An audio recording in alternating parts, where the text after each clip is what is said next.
30 সেকেন্ডে করলা ভাজি কেটে ফেলবো। এখন আর করলা ভাজি কাটতে 1 ঘন্টা লাগবে না, আস্তে আস্তে পাতলা ছুরি দিয়ে, দরকার নেই। সব ইজিতে দেখা যাক 1 2 3 দেখা যাক কিভাবে। 30 সেকেন্ড। হ্যাঁ, বিসমিল্লাহ।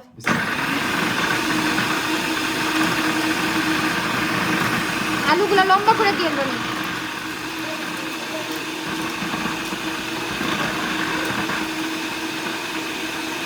বলো অফ করেন।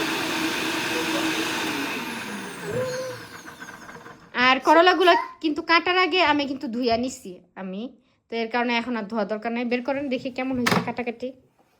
বিসমিল্লাহ। এটাতেই ঢালেন, কারণ আমি প্লেটটা ধুয়ে নিছি আপনার দেখার জন্য। আচ্ছা, মটরটা কি গরম হয়েছে? না, না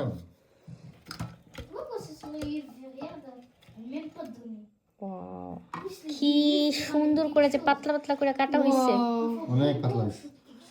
একদম পাতলা। এই যে শেষ, কষ্ট শেষ, হ্যাঁ, হাতের কাটাকাটি সব শেষ। কয়েক সেকেন্ডে, 1 মিনিটও না 30 নারানি, সেকেন্ড লাগছে, 30 সেকেন্ড লাগছে। 30 সেকেন্ডে করলা ভাজি কাটা শেষ। আলু সুদ্ধা।